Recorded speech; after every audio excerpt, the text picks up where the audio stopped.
ನಮಸ್ಕಾರ ಎಲ್ರಿಗೂ ಜನಾರ್ದನ್ ಹತ್ರ ಮಾತಾಡ್ತಾ ಇರೋದು ಕುಶಲವೇ ಕ್ಷೇಮವೇ ಸೌಖ್ಯವೇ. Welcome back to Ganesh Kalan cricket talks YouTube channel. ಇವತ್ತು ನಾನು ಮಾತನಾಡ್ತಿರುವಂತಹ ತಂಡ KKR, ಕಳೆದ IPLನ ವಿಜೇತ ತಂಡ KKR. ಇದು ಆಕ್ಷನ್ ಬಗ್ಗೆ ಮಾತಾಡುವ. ಎಸ್, ತಮ್ಮನೇಲಿ ನೋಡಿದಾಗ ನಿಮಗೆ ಶಾಕ್ ಆಗಿರ್ಬೋದು, ಇದೆಂತ ಇದು ಲಕ್ಕಿ ಆಕ್ಷನ್ ಹಾಗೆ ಹೀಗೆ ಅಂತ ಬರ್ದಿಯಾರಂತ. ನಾನು ಯಾವುದೇ ಆ್ಯಂಗಲಲ್ಲೂ ಕೂಡ KKR ಮ್ಯಾನೇಜ್ಮೆಂಟನ್ನು ಅಥವಾ KKR ತಂಡವನ್ನು ಅಥವಾ KKR ಫ್ಯಾನ್ಸನ್ನು ಆಡಿಕೊಂಡು ನಗ್ತಾ ಇಲ್ಲ. ಇನ್ಫ್ಯಾಕ್ಟ್ ವರ್ಡಿಕ್ಟ್ ಈಗಲೇ ಹೇಳಬೇಕು ಅಂತಂದರೆ, ಕಳೆದ ಸಲದ ಏನು ಒಂದು ಆಕ್ಷನ್ ಇತ್ತು, ಕಳೆದ ಸಲದ ಒಂದು ಏನು ಟೀಮ್ ಇತ್ತು KKR, ಹಾಗೆಯೇ ಕಾಣ್ತಾ ಉಂಟು. ಸೂಪರಾಗಿ ಉಂಟು. ಮತ್ತೆಂತ ಲಕ್ಕಿ ಗಿಕ್ಕಿ ಅಂತ ಹೇಳ್ತಾ ಇದ್ದಿ, ಅದು ನಿಮಗೆ ಹೋಗ್ತಾ ಹೋಗ್ತಾ ಅರ್ಥ ಆಗ್ತದೆ ನಾನು ಯಾಕೆ ಹೇಳ್ತೇನೆ ಅಂತಂತ. 6 ಪ್ಲೇಯರ್ಸನ್ನು ರಿಟೈನ್ ಮಾಡಿದರು. ಸೊ ಆದ್ದರಿಂದ ಯಾವುದೇ RTM ಕಾರ್ಡ್ ಇರಲಿಲ್ಲ. ಯಾವುದೆಲ್ಲ ಪ್ಲೇಯರ್ಸನ್ನು ರಿಟೈನ್ ಮಾಡಿದರು, ಅವರ ಕ್ಯಾಪ್ಟನ್ ಆಗಿದ್ದಂತಹ ಶ್ರೇಯಸ್ ಅಯ್ಯರ್ ಅವರನ್ನೇ ಅವರು ರಿಟೈನ್ ಮಾಡಿರಲಿಲ್ಲ. So on the other hand ಯಾರನ್ನೆಲ್ಲ ರಿಟೈನ್ ಮಾಡಿದರು ಅಂತಂದರೆ, ಓಪನಿಂಗ್ ಸ್ಲಾಟಲ್ಲಿ ಬರ್ತಾ ಇರುವಂತಹ IPLನ ಭಯಂಕರ ದೊಡ್ಡ ಆಲ್ರೌಂಡರ್ ಸುನಿಲ್ ನರೇನ್ ಅವ್ರನ್ನ ರಿಟೈನ್ ಮಾಡಿದರು. ಅದಾದ ಮೇಲೆ ಮಿಡ್ಲ್ ಆರ್ಡ್ರಲ್ಲಿ ಬಲಪಡಿಸ್ಲಿಕ್ಕೋಸ್ಕರ ಅವರ ಇನ್ನೊಂದು ಲೆಜೆಂಡ್, 2 ಆಧಾರ ಸ್ತಂಭಗಳು, ಒಂದು ಸುನಿಲ್ ನರೇನ್, ಇನ್ನೊಂದು ರಸೆಲನ್ನು ರಿಟೈನ್ ಮಾಡಿದರು. ದ ಫಿನಿಷರ್ ರಿಂಕು ಸಿಂಗ್ ಅವ್ರನ್ನ ರಿಟೈನ್ ಮಾಡಿದರು. ಹಾಗೆಯೇ ರಮಣ್ ದೀಪ್ ಸಿಂಗ್ ಅನ್ಕ್ಯಾಪ್ಡ್ ಪ್ಲೇಯರ್ ಆಗಿ ಭಾರಿ ಒಂದು ಭರವಸೆ ಮೂಡಿಸಿದ್ದಂತಹ ಆಟಗಾರ, ಈಗ ಕ್ಯಾಪ್ಡ್ ಪ್ಲೇಯರ್ ಆಗಿದ್ದಾರೆ. ಬಟ್ ರಿಟೈನ್ ಮಾಡುವಾಗ ಅವರು ಅನ್ಕ್ಯಾಪ್ಡ್ ಪ್ಲೇಯರ್ ಆಗಿದ್ದರು. ಯಾರಂತಂದರೆ ರಮಣ್ ದೀಪ್ ಸಿಂಗ್. ಹಾಗೆಯೇ ಅನ್ಕ್ಯಾಪ್ಡ್ ಪ್ಲೇಯರ್ ಆಗಿ ರಿಟೈನ್ ಆಗಿದ್ದಂತಹ ಆಟಗಾರ ಹರ್ಷಿತ್ ರಾಣಾ, ಈಗ ಕ್ಯಾಪ್ಡ್ ಪ್ಲೇಯರ್ ಆಗಿದ್ದಾರೆ. ಬಟ್ ಆವಾಗ ಅನ್ಕ್ಯಾಪ್ಡ್ ಆಗಿತ್ತು. ಹರ್ಷಿತ್ ರಾಣಾ ಸಿಕ್ಕಾಪಟ್ಟೆ ಸೂಪರಾಗಿ ವಿತ್ ಅಗ್ರೆಷನ್ ಪರ್ಫಾರ್ಮ್ ಮಾಡಿದರು. ಒಂದು ಅಗೈನ್ ಭರವಸೆ ಮೂಡಿಸಿದಂತಹ ಆಟಗಾರ. ಹಾಗೆಯೇ ಇನ್ನೊಬ್ಬ ಸ್ಪಿನ್ನರ್ ವರುಣ್ ಚಕ್ರವರ್ತಿ. ಇಷ್ಟು ಜನರನ್ನು ರಿಟೈನ್ ಮಾಡಿದರು KKR ಅವರು. ಅವರಿಗೆ ಸುನಿಲ್ ನರೇನ್ ಅವರಿಗೆ ಅದ್ಭುತವಾಗಿ ಒಂದು ಓಪನಿಂಗ್ ಜೊತೆಯಾಟ ನೀಡ್ತಿದ್ದಂತಹ ಆಟಗಾರ ಸಾಲ್ಟ್ ಆಗಿತ್ತು. ಸಾಲ್ಟ್ ಅವರನ್ನು ತಗೊಳ್ಳಿಕ್ಕೆ ಭಾರೀ ಪ್ರಯತ್ನ ಪಟ್ಟರು. ಮತ್ತು ಯಾಕೋ ಅವರಿಗೆ ಬಜೆಟ್ ಎಲ್ಲೋ ಕೈ ಮೀರಿ ಹೋಗ್ತಾ ಉಂಟಂತ ಅನ್ಸುತ್ತೆ. ಯಾಕೆ ಅಂತಂದರೆ, ಸಾಲ್ಟ್ ಅವರ ಅಂದರೆ ಯಾವುದು ಓಪನಿಂಗ್ ಅದನ್ನು ಹಾಗೆ ಬಿಡ್ತೇನೆ. ಯಾಕೆ ಅವರಿಗೆ ಸೈಕ್ ಆಗ್ತಾ ಇತ್ತು ಅಂತಂದರೆ, ನಂಬರ್ 4 ಆಟ ಆಡಲಿಕ್ಕೆ ಒಬ್ಬ ಆಟಗಾರ ಬೇಕಿತ್ತು. RCBಗೂ ಬೇಕಿತ್ತು, ಅಲ್ಲೂ ಕೂಡ KKRಗೂ ಬೇಕಿತ್ತು. ಯಾರ ಮೇಲೆ ನಾವು ಬಿಡ್ ಮಾಡಲಿಕ್ಕೆ ಹೋದ್ವಿ? Venkatesh Iyer, X KKR player Venkatesh Iyer ಮೇಲೆ ಬಿಡ್ ಮಾಡಲಿಕ್ಕೆ ಹೋದೆವು. RCB ಈವನ್ KKR ಇಲ್ಲ ನಮಗೆ ಬೇಕು ಅಂತಂತ ಇಬ್ಬರು ಸಹ ಬಿಡ್ ಮಾಡ್ತಾ ಹೋದರು. KKR ಪರ್ಸಲ್ಲಿ ಇದ್ದದ್ದೇ 51 ಕೋಟಿ ಇಟ್ಕೊಂಡು ಬಂದಂತಹ KKR ತಂಡ ವೆಂಕಟೇಶ್ ಅಯ್ಯರ್ ಅವರಿಗೆ 23.25 ಕೋಟಿ ಕೊಟ್ಟರು. ಸೊ ಉಳಿದದ್ದು 27.25 ಕೋಟಿ ಮಾತ್ರ. 51 ಕೋಟಿಯಲ್ಲಿ 23.25 ಕೋಟಿ. ಓ ಮೈ ಗಾಡ್, ಒಂದು ಪ್ಲೇಯರ್ಗೆ. ನನಗೆ RCB 23.5 ಕೋಟಿ ತನಕ ಹೋದಾಗ ಎಂತ ಮಾಡ್ತಾ ಇದ್ದೀರಿ ಮಾರ್ರೆ ಅಂತ ಅನಿಸಿತ್ತು. ಬಟ್ ಓಕೆ, ಕೊನೆಗೆ ಬ್ಯಾಕ್ಔಟ್ ಆದರು. 23.5 ಕೋಟಿ ಆದಮೇಲೆ ಬ್ಯಾಕ್ಔಟ್ ಆದರು. KKR 23.25 ಕೋಟಿಗೆ ವೆಂಕಟೇಶ್ ಅಯ್ಯರ್ ಅವರನ್ನು ತಗೊಂಡಾಗ ಇನ್ನು ಮಿಕ್ಕಿದಂತಹ ಪರ್ಸಲ್ಲಿದ್ದದ್ದು ಕೇವಲ 27 ಕೋಟಿ ಮಾತ್ರ. ಆ 27 ಕೋಟಿಯಲ್ಲಿ ಮತ್ತೆ ಪುನಃ ಸಾಲ್ಟ್ ಅವರನ್ನು ಬೈ ಮಾಡಲಿಕ್ಕೆ ಆಗುವುದಿಲ್ಲ ಅಂತ ಗೊತ್ತಾಯ್ತು ಅವ್ರಿಗೆ. ಯಾಕೋ ಸ್ವಲ್ಪ ಜಾಸ್ತಿ ದುಡ್ಡು ಖರ್ಚಾಗ್ತಾ ಉಂಟು, ಬೇಡ ಅಂತ ಬ್ಯಾಕ್ಔಟ್ ಆದರು. RCBಗೆ ಹೋದರು. ಹಾಗಾದರೆ ಓಪನಿಂಗ್ ಸ್ಲಾಟಲ್ಲಿ ಬೈ ಮಾಡಿದ್ದು ಯಾರನ್ನು? ಕ್ವಿಂಟನ್ ಡಿಕಾಕ್ ಅವರನ್ನು ಜಸ್ಟ್ 3.6 ಕ್ರೋರಿಗೆ KKR ಅವರು ಬೈ ಮಾಡಿದರು. ಸಾಲ್ಟ್ ಅವರಷ್ಟು ಖತರ್ನಾಕ್ player, consistent player de Kock, but ಖತರ್ನಾಕ್ ಪ್ಲೇಯರ್, 200 ಸ್ಟ್ರೈಕ್ ರೇಟ್, ಅದು ಡೌಟ್. ಬಟ್ ಸುನಿಲ್ ನರೇನ್ ಅವರಿಗೆ ಒಂದು ಒಳ್ಳೆಯ ಜೊತೆಯಾಟ ನೀಡುವಂಥ ಆಟಗಾರ ಕ್ವಿಂಟನ್ ಡಿಕಾಕ್ ಅವರು 3.6 ಕ್ರೋರಿಗೆ ಬಂದರು. ವೆಂಕಟೇಶ್ ಅಯ್ಯರ್ ಅವ್ರದ್ದು ಹೇಳಿದ್ದೇನೆ. ನೆಕ್ಸ್ಟ್ ಒನ್ ಡೌನಲ್ಲಿ ಮತ್ತೆ ಪುನಃ KKR ಪ್ಲೇಯರೇ, ಲಾಸ್ಟ್ ಸೀಸನಲ್ಲಿ ಆಡಿದಂಥ ಆಟಗಾರನೇ ರಘುವಂಶಿ. ಭಾರಿ ಭರವಸೆ ಮೂಡಿಸಿರುವಂಥ ಆಟಗಾರ. ಬೇಸ್ ಪ್ರೈಸ್ 30 ಲಕ್ಷ ಇತ್ತು. But KKR believed in him, ಇಲ್ಲ ನಮಗೆ ಬೇಕು ಅಂತ 3 ಕೋಟಿ ತನಕ ಹೋದರು. 3 ಕೋಟಿ ಕೊಟ್ಟು ರಘುವಂಶಿ ಅವರನ್ನು ಪರ್ಚೇಸ್ ಮಾಡಿದರು. ಅದಾದಮೇಲೆ ಅದೇ ವೆಂಕಟೇಶ್ ಅಯ್ಯರ್, ಆಂಡ್ರೆ ರಸಲ್, ರಿಂಕು ಸಿಂಗ್, ಅದು ಅವ್ರದ್ದು ಬ್ಯಾಟಿಂಗ್ ಆರ್ಡರ್ ಎಷ್ಟು ಓವರ್ ರಿಮೈನಿಂಗ್ ಅದರ ಮೇಲೆ ಡಿಪೆಂಡ್ ಆಗ್ತಾನೆ. ರಸೆಲ್ ಆದಮೇಲೆ ರಿಂಕು ಹಾಕಿದ್ದೇನೆ, ಅದಾದಮೇಲೆ ರಮಣ್ ದೀಪ್ ಅಂತ ಇಟ್ಟಿದ್ದೇನೆ. ಅದಾದಮೇಲೆ ಒಂದು ಒಳ್ಳೆಯ ಬೌಲರ್ ಬೇಕಿತ್ತು. ಸ್ಟಾರ್ಕ್ ಅವ್ರನ್ನ ರಿಟೈನ್ ಮಾಡಲಿಲ್ಲ. ಯಾಕಂತಂದರೆ 6 ಜನರನ್ನೆಲ್ಲ ರಿಟೈನ್ ಮಾಡಲಿಕ್ಕೆ ಆಗೋದು.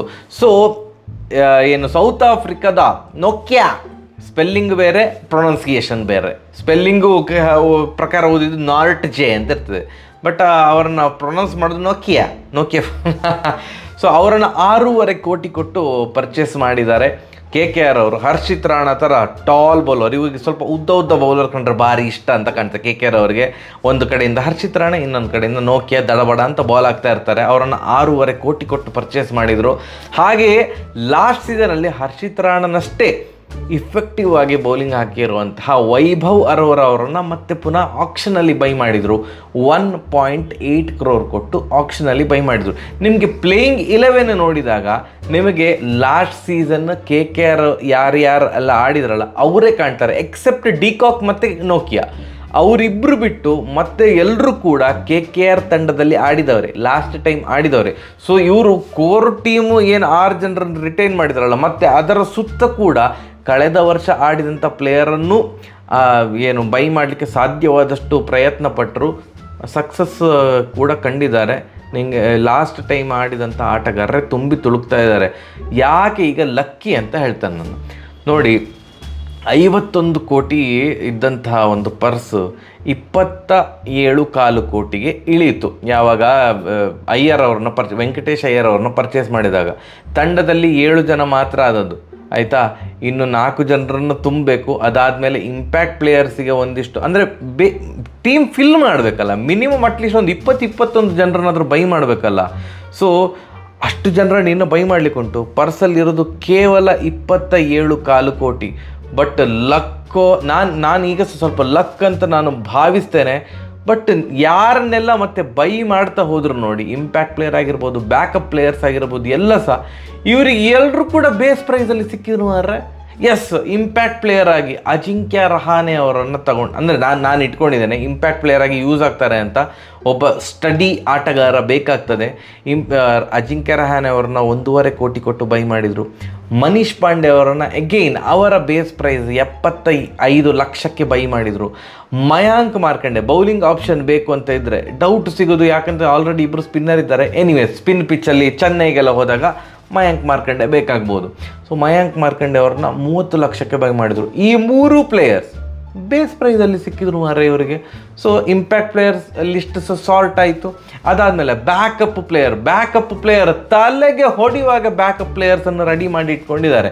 ಈಗ ಡಿಕಾಕ್ ಪರ್ಫಾರ್ಮ್ ಮಾಡ್ತಿಲ್ಲ ಅಂತ ಇಟ್ಕೊಳ್ಳಿ, ಆವಾಗ ಅವರ ಅಗೈನ್ ಲಾಸ್ಟ್ ಟೈಮ್ ಆಡಿದಂಥ ಆಟಗಾರ ಸಾಲ್ಟ್ ಥರಾವೇ ಒಂದು ಪವರ್ಫುಲ್ ಆಟಗಾರ ಗುರ್ಬಾಸ್, ಅಫ್ಘಾನಿಸ್ತಾನದ ಗುರ್ಬಾಸ್ ಅವ್ರನ್ನ ಅವರ ಬೇಸ್ ಪ್ರೈಸ್ 2 ಕೋಟಿಗೆ ಬೈ ಮಾಡಿದರು. ಸೊ ಡಿಕಾಕ್ ಪರ್ಫಾರ್ಮ್ ಮಾಡಿದರೆ ಗುರ್ಬಾಸ್ ಬಂದು ಆಡ್ಬೋದು, ವಿಕೆಟ್ ಕೀಪರ್ ಅವರು. ನೆಕ್ಸ್ಟ್ ಏನು ನೋಕಿಯಾ ಸೂಪರಾಗಿ ಬಾಲ್ ಹಾಕ್ತಾ ಇಲ್ಲ, ರನ್ ಮೆಷಿನ್ ಆಗಿ ಕನ್ವರ್ಟ್ ಆಗಿದ್ದಾರೆ ಅಂತಿದ್ರೆ ಅವರನ್ನು ರಿಪ್ಲೇಸ್ ಮಾಡಲಿಕ್ಕೆ ಮತ್ತೊಬ್ಬ ಟಾಲ್, ಅದೇ ಅವರಷ್ಟೇ ಹೈಟ್ ಇರುವಂಥ ಆಟಗಾರ ಸ್ಪೆನ್ಸರ್ ಜಾನ್ಸನ್ ಅವರನ್ನು, ಅವರದ್ದು base price 2 crore 2.8 crore buy ಮಾಡಿದರು KKR ಅವರು. ಸೊ ಎಗೈನ್ ಟಕ್ಕರ್ ಅವ್ರಿಗೆ ಕರೆಕ್ಟ್ ರಿಪ್ಲೇಸ್ಮೆಂಟ್. ಹಾಗೆಯೇ ಎಲ್ಲಿಯಾದರೂ ರಸೆಲ್ ಅವರು ಇಂಜುರಿ ಆದರು ಅಂತ ಇಟ್ಕೊಳ್ಳಿ, ಯಾಕಂತಂದರೆ ವರ್ಷ ಸಹ ಆಗ್ತಾ ಬಂತು, ಅವರಿಗೆ ಯೂಶ್ವಲಿ ಹ್ಯಾಮ್ಸ್ಟ್ರಿಂಗ್ ಪ್ರಾಬ್ಲಮ್ ಸ್ವಲ್ಪ ಉಂಟು. ಸೊ ಅವರಿಗೆ ಎಲ್ಲಾದರೂ ಇಂಜುರಿ ಆದರೆ ನೋಡಲಿಕ್ಕೆ ಸಹ ಅವರ ಥರ ಇರುವಂತಹ, ಆಟ ಕೂಡ ಅವರ ಥರವೇ ಆಡುವಂಥ ಆಟಗಾರ, ವೆಸ್ಟ್ ಇಂಡೀಸ್ ಆಟಗಾರ ಪೊವೆಲ್ ಅವರನ್ನು ಬೇಸ್ ಪ್ರೈಸ್ 1.5 crore ಬೈ ಮಾಡಿದರು. ಭಯಂಕರ ರಿಪ್ಲೇಸ್ಮೆಂಟ್, ತಲೆಗೆ ಹೊಡೆದಾಗ ರಿಪ್ಲೇಸ್ಮೆಂಟ್ ಬೇಸ್ ಪ್ರೈಸಿಗೆ. ಹಾಗೆಯೇ ಸುನಿಲ್ ನರೇನ್ ಅವನ್ನ ರಿಪ್ಲೇಸ್ ಮಾಡೋದು ಭಾರಿ ಕಷ್ಟ, ಯಾಕಂತಂದರೆ ಅವರು ಫ್ಲೋಟರ್ ಆಗಿ ಬರ್ತಾರೆ ಓಪನಿಂಗ್ ಬ್ಯಾಟ್ಸ್ಮನ್ ಆಗಿ, ಅಂದರೆ ಒಟ್ಟು ಬೀಸ್ತಾ ಇರ್ತಾರೆ. ಅವರು ಎಷ್ಟು ರನ್ ಹೊಡಿತಾರಲ್ಲ ಅದೆಲ್ಲ ಲಾಟ್ರಿ. ಸೊ ಅದನ್ನು ಅವ್ರ ಪ್ರೆಷರ್ ಇಲ್ಲದೆ ಬ್ಯಾಟ್ ಬೀಸ್ತಾ ಇರೋದ್ರಿಂದಾಗಿ ಸರಾಗವಾಗಿ ರನ್ ಬರ್ತಾ ಇದೆ. ಓಕೆ, ಅವರಷ್ಟು ಆ ಥರ ಬ್ಯಾಟ್ ಬೀಸದಿದ್ದರೂ ಕೂಡ ಅವರ ಥರ ಒಂದು ಆಲ್ರೌಂಡರ್, ಸ್ಪಿನ್ ಆಲ್ರೌಂಡರ್ ಆಗಿ ಮೊಯಿನ್ ಅಲಿ ಅವರನ್ನು 2 crore ಬೈ ಮಾಡಿದ್ದಾರೆ. ಅಗೇನ್ ಬೇಸ್ ಪ್ರೈಸಿಗೆ ಬೈ ಮಾಡಿದ್ದಾರೆ.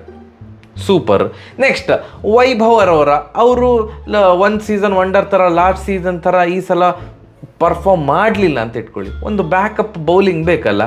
ಉಮ್ರಾನ್ ಮಲಿಕ್ ಅವ್ರ ರನ್ ಮೆಷಿನ್, ಬಟ್ ಹೇಳಲಿಕ್ಕೆ ಆಗೋದಿಲ್ಲ. ಈ ಸಲ ಭಾರಿ ಇಂಪ್ರೂವ್ ಆಗಿರ್ಬೋದು ಉಮ್ರಾನ್ ಮಲಿಕ್, ನಾವು ನೋಡಲಿಲ್ಲ. ಈ ಸಲ ಹೊಸ ತರಹದ ಉಮ್ರಾನ್ ಮಲಿಕನ್ನು ನಾವು ನೋಡ್ತೇವೆ ಏನೋ ಗೊತ್ತಿಲ್ಲ. ಉಮ್ರಾನ್ ಮಲಿಕ್ ಅವರನ್ನು ಅಗೈನ್ ಬೇಸ್ ಪ್ರೈಸ್ 75 ಲಕ್ಷಕ್ಕೆ ತಗೊಂಡ್ರು. ಸೊ ಆದ್ದರಿಂದ ನಾನು ಹೇಳ್ತಾ ಇರೋದು ಲಕ್ಕಿ ಅಂತ. ಇವರ ಪುಣ್ಯಕ್ಕೆ ಇವರು ಯಾವ ಪ್ಲೇಯರ್ಸನ್ನು ಬೈ ಮಾಡಲಿಕ್ಕೆ ಹೋದ್ರಲ್ಲ, ಬೇರೆ ಯಾವ ಫ್ರ್ಯಾಂಚೈಸಿ ಕೂಡ ಅವರ ಮೇಲೆ ಇಂಟ್ರೆಸ್ಟ್ ತೋರಿಸಲಿಲ್ಲ.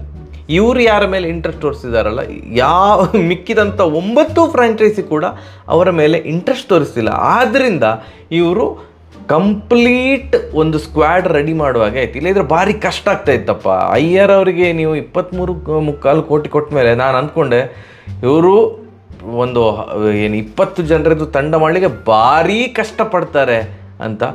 ಕಷ್ಟಪಡದೆ ಇಂಥ ಒಂದು ಸಾಲಿಡ್ ಟೀಮ್ ರೆಡಿಯಾಗಿದೆ.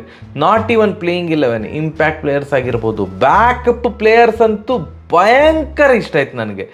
ನೆಕ್ ಟು ನೆಕ್ ಇದೆ ಮಾರ್ರೆ. ರಸೆಲ್ ಆಡಿದ್ರು ಓಕೆ, ಪವೆಲ್ ಆಡಿದ್ರು ಓಕೆ, ಆ ಥರ ಇವರಿಗೆ ನೋಕಿಯಾ ಬೌಲಿಂಗ್ ಹಾಕಿದ್ರು ಓಕೆ, ಜಾನ್ಸನ್ ಬೌಲಿಂಗ್ ಹಾಕಿದ್ರು ಓಕೆ, ಡಿಕಾಕ್ ಆಡಿದ್ರು ಓಕೆ, ಗುರ್ಬಾಜ್ ಆಡಿದ್ರು ಓಕೆ. ಇಬ್ಬರು ಸಿಮಿಲರ್ ಕೈಂಡ್ ಆಫ್ ಪ್ಲೇಯರ್ಸ್.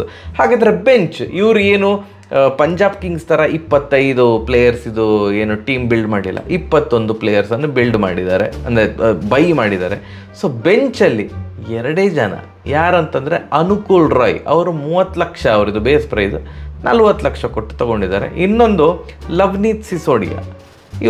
ಇವರಿಬ್ಬರಿಗೆ ನನ್ನ ಪ್ರಕಾರ ಇವರಿಗೆ ಯಾವುದೆಲ್ಲ ಗೇಮ್ಸ್ ಇರ್ತದೆ ಲೀಗ್ ಮ್ಯಾಚ್, ಒಂದರಲ್ಲೂ ಚಾನ್ಸ್ ಸಿಗೋದು ಡೌಟ್ ಅಂತ ಅಂದ್ಕೊಂಡಿದ್ದೇನೆ. ಬಟ್ ಏನು ಟೀಮ್ ಮಾರ, ಐ ವೋಂಟ್ ಬಿ ಸರ್ಪ್ರೈಸ್ಡ್. ಈ ಟೀಮ್ ಇಟ್ಕೊಂಡು ಇಷ್ಟು ಬ್ಯಾಕಪ್ ಆಪ್ಷನ್ ಇಟ್ಕೊಂಡು KKR ಸತತ 2ನೇ ಬಾರಿಗೆ ಕಪ್ ಗೆದ್ದರು. ಯಾರಿಗೆ ಕೂಡ ಆಶ್ಚರ್ಯ ಆಗೋದಿಲ್ಲ. ಯಾಕಂತಂದರೆ first of all playing 11 last time ಇದು ಪ್ಲೇಯಿಂಗ್ 11 ಥರನೇ ಕಾಣ್ತಾ ಇದೆ. ಶ್ರೇಯಸ್ ಅಯ್ಯರ್ ಇಲ್ಲ, ಸ್ಟಾರ್ಕ್ ಇಲ್ಲ ಬಿಟ್ಟರೆ ಮತ್ತು ಎಲ್ಲರೂ ಸಹ ಲಾಸ್ಟ್ ಟೈಮ್ ಆಡಿದವರೇ ಇರೋದು. ಮತ್ತು ಇವರ ಹತ್ರ ಆಪ್ಷನ್ ತುಂಬ ಚೆನ್ನಾಗಿರೋದ್ರಿಂದ, ಬ್ಯಾಕಪ್ ಆಪ್ಷನ್ ತುಂಬ ಚೆನ್ನಾಗಿರೋದ್ರಿಂದಾಗಿ on paper tensionless team. On paper ಇದು ನೋಡಿದಾಗ ಇದು ತುಂಬ ಆಪ್ಷನ್ ಉಂಟು ಮಾರ ಅಂತ ಅನ್ನಿಸ್ತದೆ. ಆಪ್ಷನ್ ಇರೋದಿದ್ದಾಗ ಒಂದು ಮೆಂಟಲಿ ಒಂದು ಪ್ರೆಷರ್ ಕ್ರಿಯೇಟ್ ಆಗ್ತದೆ. ಎಂತ ಮಾರೆ ಯಾರಿದಾದ್ರು ಫಾರ್ಮ್ ಹೋದರೆ ಅವರಿಗೆ ರಿಪ್ಲೇಸ್ ಮಾಡೋವಂಥ ಆಟಗಾರಿಲ್ಲ, ಶಿಟ್ ಅಂತ. ಶಿಟ್ಟಿಲ್ಲ ಗಿಟ್ಟಿಲ್ಲ ಎಂತ ಕರ್ಮಸೇ ಇಲ್ಲ, ಕರೆಕ್ಟಾಗಿ ಉಂಟು ಟೀಮು. ತುಂಬ ಅಂದರೆ ನಂಗೆ ತುಂಬ ಖುಷಿ ಆಯಿತು, ಸೂಪರ್ ಹ್ಯಾಪಿ. ಇಷ್ಟು ವೀಡಿಯೋ ಮಾಡಿದ್ರಲ್ಲಿ ನಾನು ಇನ್ನು ಎಲ್ಲೆಷ್ಟು ಇದು ಮಾಡಲಿಲ್ಲ, G2 ಮಾಡಲಿಲ್ಲ. ನಾಳೆ 2 ವೀಡಿಯೋ ಬರ್ತದೆ, ಅಲ್ಲಿಗೆ ಮುಗಿತದೆ. ಸೊ ಇಷ್ಟು ವೀಡಿಯೋ ಮಾಡಿದ್ರಲ್ಲಿ ನನಗೆ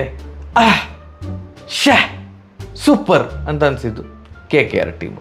ನಿಮಗೆ KKR ಟೀಮ್ ಇದು ಸ್ಕ್ವಾಡ್ ಏನು ಅನ್ನಿಸಿತು? ಇಷ್ಟ ಆದರೆ ಸಹ ಹೇಳಿ, ಇಷ್ಟ ಆಗಿರದಿದ್ದರೆ ಸಹ ಹೇಳಿ, ಯಾಕೆ ಇಷ್ಟ ಆಗಲಿಲ್ಲ, ಏನಾಗಬೇಕಿತ್ತು ಅದನ್ನು ಹೇಳಿ. ಆ್ಯಂಡ್ ನನ್ನ ಮಾತಿಗೆ ನೀವು ಒಪ್ತೀರಾ, ಲಕ್ಕಿ ಅಂತ ಭಾವಿಸ್ತೀರಾ? ನಾನೀಗ ಸಹ ಹೇಳ್ತೇನೆ, ಲಕ್ಕಿ. ಬೇರೆ ಯಾವ ಫ್ರಾಂಚೈಸಿ ಇಂಟ್ರೆಸ್ಟ್ ತೋರಿಸಲಿಲ್ಲ, ಅದಕ್ಕೆ ಒಳ್ಳೆ ಬ್ಯಾಕಪ್ ಪ್ಲೇಯರ್ ಸಿಕ್ಕಿದ್ರು. ಇಲ್ಲದ್ರೆ ಭಾರಿ ಕಷ್ಟ ಆಗ್ತಿತ್ತು. ನಿಮ್ಗೆ ಅಂತ ಅನಿಸ್ತದೆ ತಿಳಿಸಿ. ಸರಿಯಾಗಿದ್ರು ಬರುವ ನಮಸ್ಕಾರ.